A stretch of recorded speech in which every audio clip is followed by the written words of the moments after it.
Hey, it's your friend Choice CJ here, and I am coming to you guys with a replay for my Week 1 match of the GOT. We are going up against Volume, coach of the Arizona Dactyls. And yes, this is Week 1. We did have a draft recap go up for this tournament, and I do recommend you guys check it out in case you want to know what mons I got. I brought 6 of the 8 Pokemon here, obviously. The Pokemon that I left on the bench were Pyukumuku and Scolipede. The way this works is that we do have a pool stage. It's 5 weeks. There's 4 people in each pool, so you're going to end up having 2 rematches.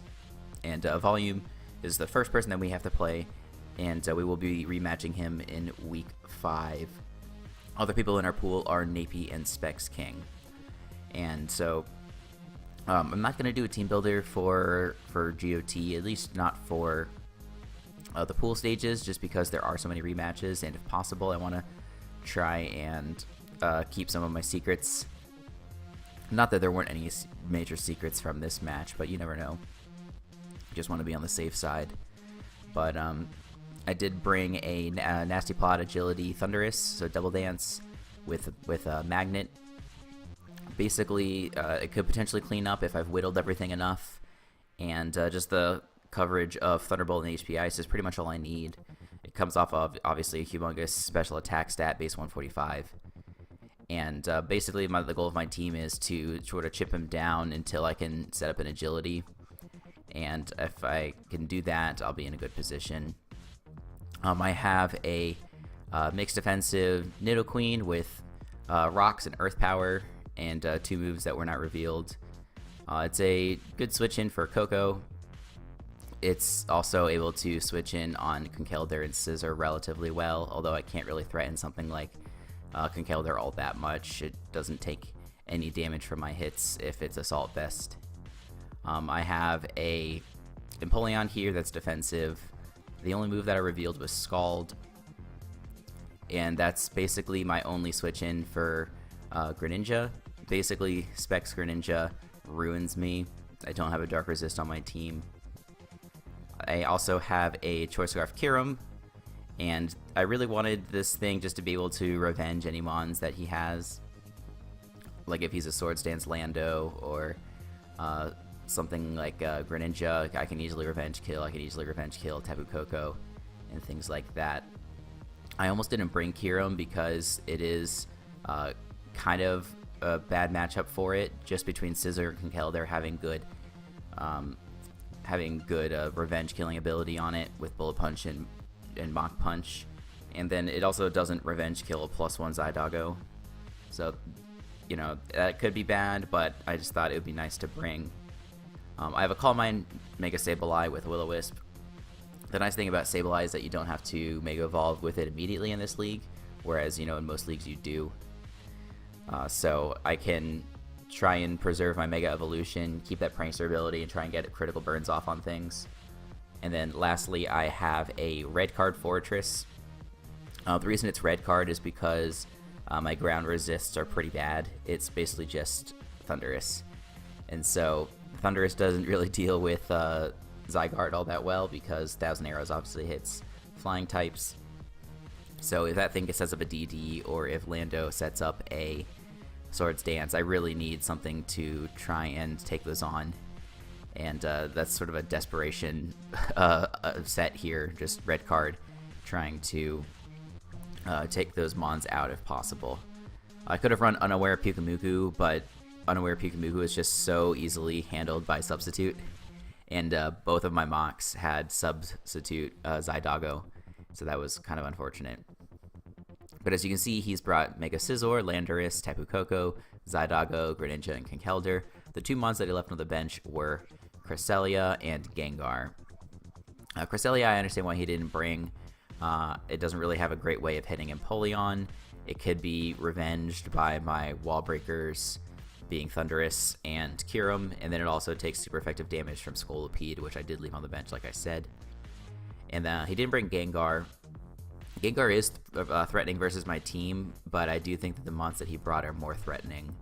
So it's not that it was a bad matchup, it's just, you know, you don't have enough space to bring things. Maybe he could have left Tapu Koko on the bench, but Koko is the best way that he can deal with Sableye. especially because he didn't bring Cresselia. Cresselia is the only other Pokemon that has fairy coverage on his team, so he really needed that to potentially hit Sableye. So looking at this, I guess there's two things that I'm thinking he's going to lead. He's either going to be Coco or Orlando. I figured if he leads Coco, I can just pivot right on into Nidoqueen and not feel too bad about it.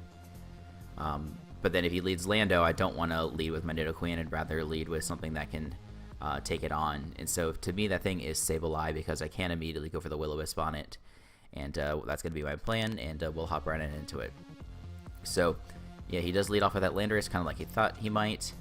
And I do land this Will-O-Wisp on him, which is really nice. I'm not sure if he knew that Megas are able to stay in their regular form until later in the match if they choose, but I'm not really going to complain. This is really nice for me. Landorus is a huge threat versus my team, and to have it neutered turn 1 is really awesome. He does just go for U-turn, which suggests that it's probably Scarf, and then now he does go into Coco. And so my automatic switch into this thing is the Nidoqueen. And unfortunately for him, he's going to miss a Nature's Madness, which obviously stinks. Having damage on this would be really great, because then he can 2-hit KO me with something like Ice, or not Ice Beam, Hidden Power Ice. He could now take me out with moves like Earthquake on Conkeldurr. He can more easily revenge me with Scizor and stuff like that. But lucky for me, I do dodge that attack. This is going to be a chance for me to get up my rocks as he goes into Conkeldurr. I don't know exactly what this thing's going to go for, so I'm just going to switch on out into my Sableye, as he does go for Rock Slide, which he also misses. This is less stinky than Nature's Madness missing, but obviously it still stinks. Just anytime you miss a 90% accurate move, it doesn't make you feel good. But I assume he went for Rock Slide expecting my Thundy. I guess it's a reasonable play because the Earthquake is kind of obvious if he is packing it, and both of the Conkeldurrs I faced in my mocks had Earthquake. But there's no way I was going to risk the Thundurus when it has the potential to clean up late game. And especially when I have such a safe switch in my Sableye. So I do dodge, and I come in and I'm at like 87%, which is nice. And I know that there's almost nothing that this Conkeldurr can do to me. And I know that if I start boosting up now that he's not going to be able to revenge me with Coco or Specs Greninja. So I'm just going to go ahead and Mega Evolve. And he goes for an Earthquake. It does nothing. It actually suggests that he's not attack invested, if I'm not mistaken, which is kind of interesting to me. So I'll have to ask him about that set some other time. But I just go for another Calm Mind. I am at +2, and I know that he's not going to be able to do a whole lot with Dazzling Gleam at this point. He does go for Nature's Madness and miss again, which really sucks. I would have been at 30% had he hit that, and then I would have recovered up to 80%. So I guess in the grand schemes, you know, I could just have gone for a second recover and basically gotten up to like 90%. So it's not as bad as the Nidoqueen miss, but again, it just isn't fair that you miss all these 90% accurate moves. Because that's pretty good accuracy, honestly. You get a 90% on your test, you're pretty happy. But luckily I haven't had to take any tests in a long time. But anyway, and I'm at full HP. I'm just going to click Calm Mind again. He does finally hit the Nature's Madness. And we're going to get into a little bit of, you know, just a back and forth here. He's going to try and whittle me down, and I'm going to recover up. So on and so forth. But I know that if I can get to at least +3, that I do like 90% minimum to an uninvested Coco. And so I just need to make sure that I'm at a reasonable amount of HP so that I can take a hit from the next thing that comes in. And yeah, we'll kind of go back and forth here. I do finally go for that Shadow Ball, and it only does 70%. So this thing is very bulky, which I guess I shouldn't be surprised about given the fact that he's running Nature's Madness. But now we're going to have to sort of try and heal ourselves back up again as much as possible before we go for another Shadow Ball against this thing. Bulky Coco is kind of interesting.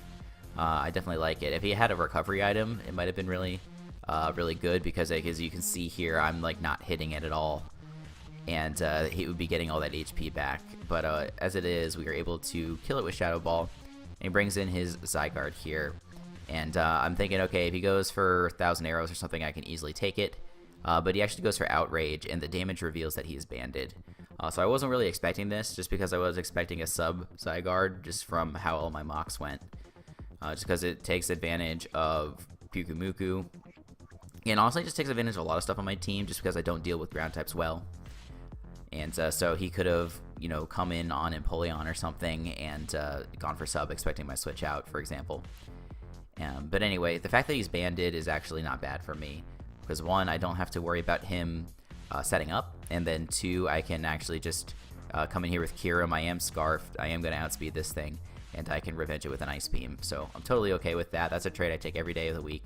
Both of his ground types are effectively gone at this point, so that's quite nice. There's no way I'm leaving my Kyurem into here, and I go into my Nidoqueen, and he does predict that I go for EQ. This is where the Nature's Madness kind of stunk, because he would have one-shot me if I was at 50%, and instead I get like a nice 30% off on him. This suggests that he's probably either just like fully Spadef, or he's Assault Vest with max HP. A lot of times, at least when you like go into the Showdown Calc, you see the Conkeldurr that are rocking Assault Vest have full Spadef, but that's not the case here. He must be max HP. That's the only way that he takes that much damage from it. Earth Power otherwise would be doing less than that. But anyway, this Conkeldurr is pretty scary for me now that I don't have Sableye. And so now I can actually, I'm going to go into my Fortress here because I can't activate my red card.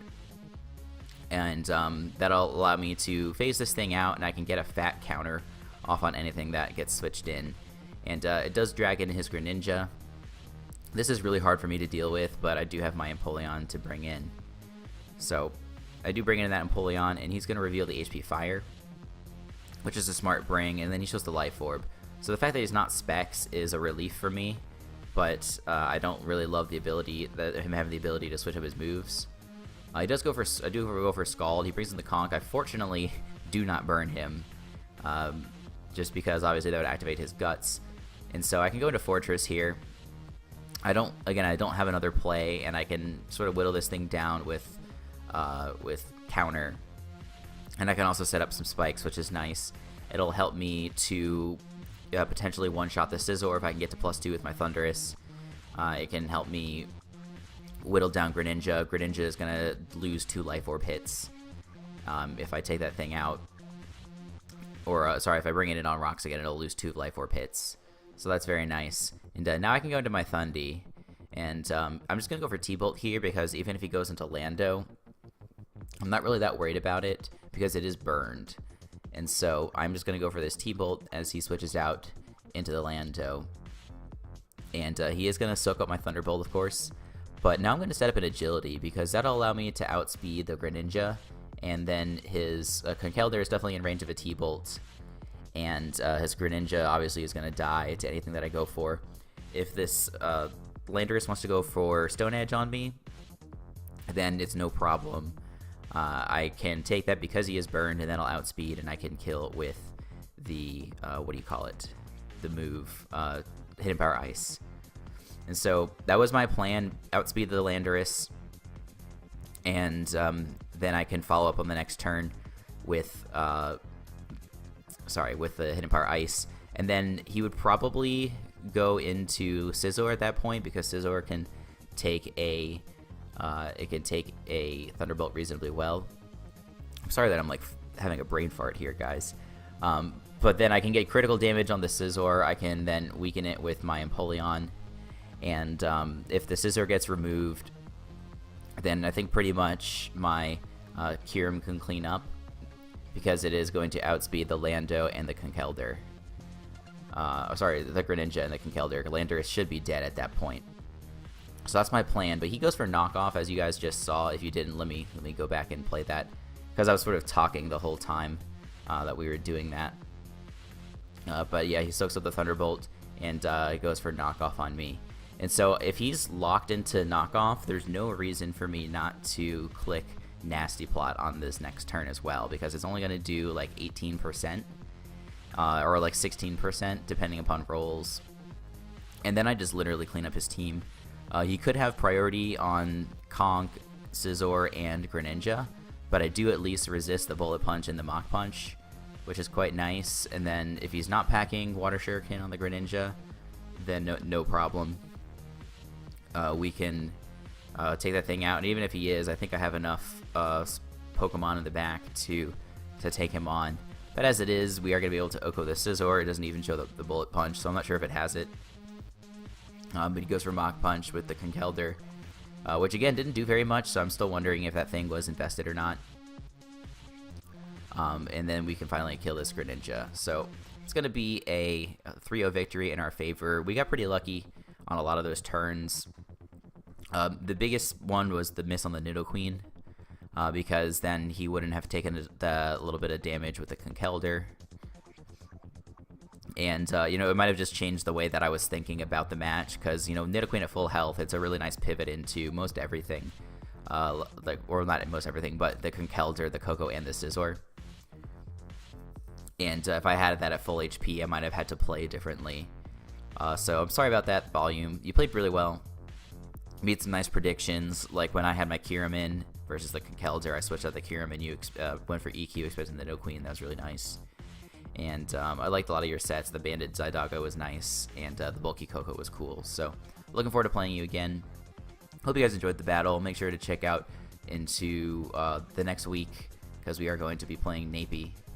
And I don't know if that's a pun on Nappy or what it is, but looking forward to finding out. Thank you guys for watching. Make sure you check out the channel for other gaming and Pokemon content. And until the next time, I'll see you guys later.